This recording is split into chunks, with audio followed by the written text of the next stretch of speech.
We're gonna go through the most common issues that I encounter with the barbell squat. And the squat is one of those things that I've had the most trouble with and spent the most time debugging in both myself and other people due to various things, whether that be knee pain, hip pain, lower back discomfort, or just trying to feel comfortable and strong in it. And so the goal here is to not only give you the fundamentals, but also some of the most common issues that you'll run into as you progress in the squat.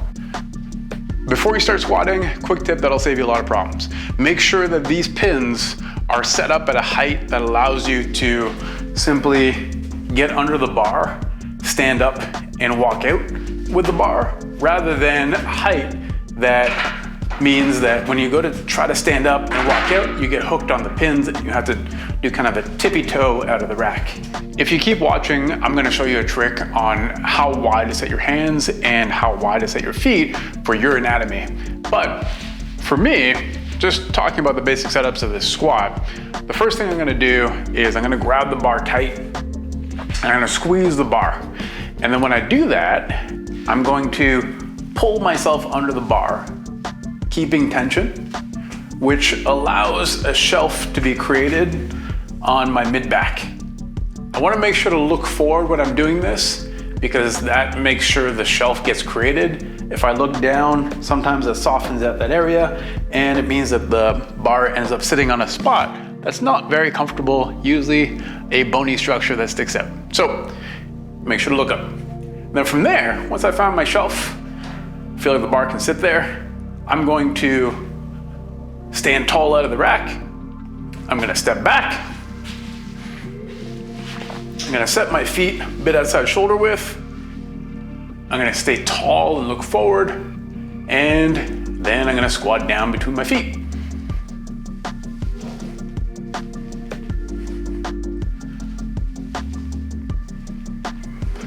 How deep we go in the squat is usually dependent on the person, but I keep a standard, which is the powerlifting standard, of hip crease in line with the knee, and that's what we're always sort of striving to gravitate towards. We might not make it there right away, but it's where we want to get to over time.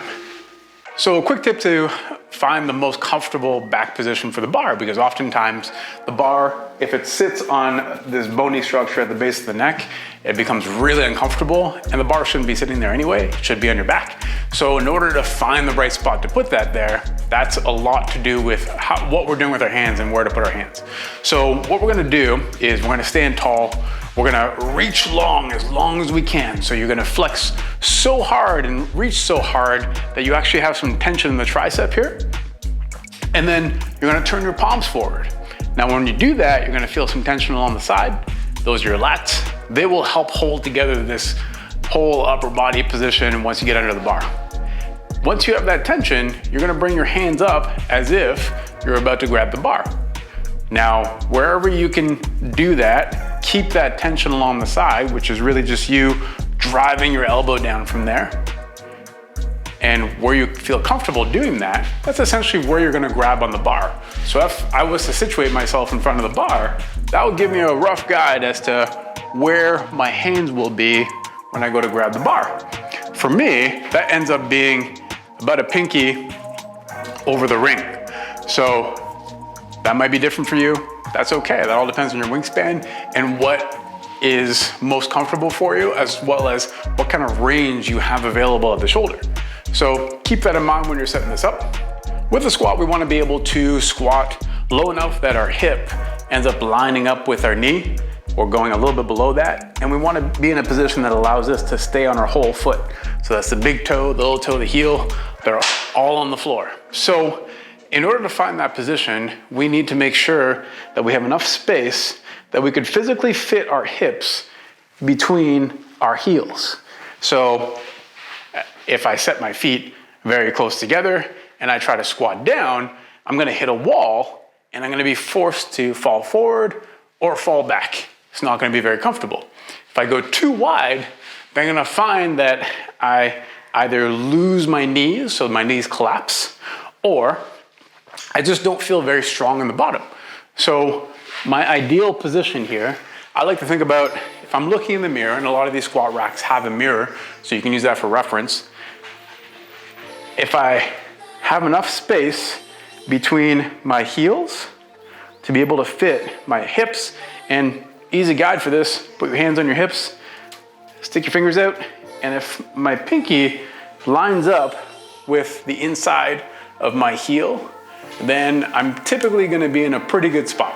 You might adjust in or out depending on what feels the most comfortable, but that's a good starting point for you to figure out where your strongest possible stance is.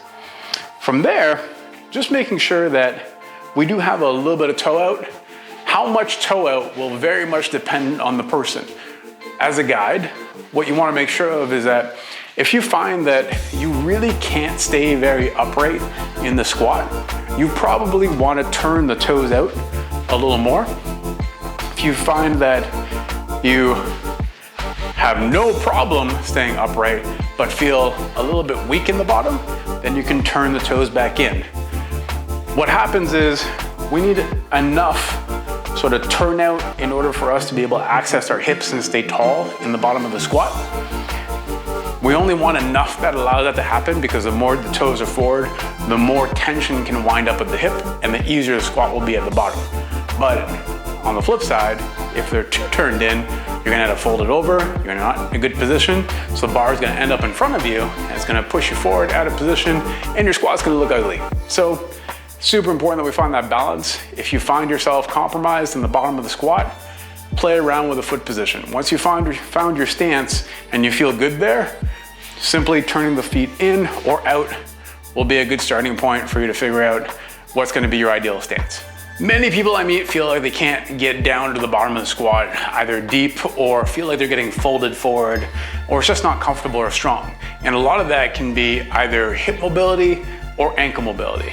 Now, there's an easy way to test ankles, which is if we set up in this 90-90 position and we try to make sure that our whole foot stays on the ground, then we drive our knee over our toe as far as we can go. If you can get 2 fingers, ideally 4 fingers of knee over toe travel, then you have adequate range of motion at the ankle. If you don't, then you might want to modify the squat with either a weightlifting shoe, which has a hard wedge built into the bottom, which lifts your heel, or you want to stick something hard that can support weight under your heel, which is typically going to be a metal plate or something of the sort. They even sell lifting wedges now that you can pick up off Amazon or somewhere else that will give you a little bit of heel lift, which will get you in a much more upright and stable position in the bottom of the squat. I do highly recommend to work on your ankle mobility. That's outside of the scope of this video, but from there, you should be in a much safer position, and that oftentimes fixes either the feeling of folding forward, rounding in the bottom, so lower back discomfort, or butt winking as we get down to the bottom of the squat. An important component of this lift is keeping core tension / integrity.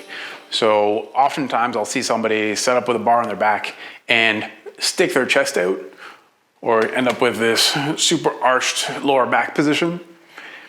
This opens up the rib cage, sticks out our butt, and makes us lose all integrity in the midsection. If somebody was to come along, call this poke test, and try to poke you in the stomach, you want to be able to resist that, right? So what you would do is, if you couldn't dodge, drop your ribs, tense your butt, and from there, you'd be able to resist. So when we think about, even with a bar on our back, we want to still drive our ribs down and be in a position where nothing is exaggerated and we're able to resist a poke. So if we find that we can't do that, it might mean that the hands are too close. So when you're taking a look at your stance in your hand position, can you drive the elbows down?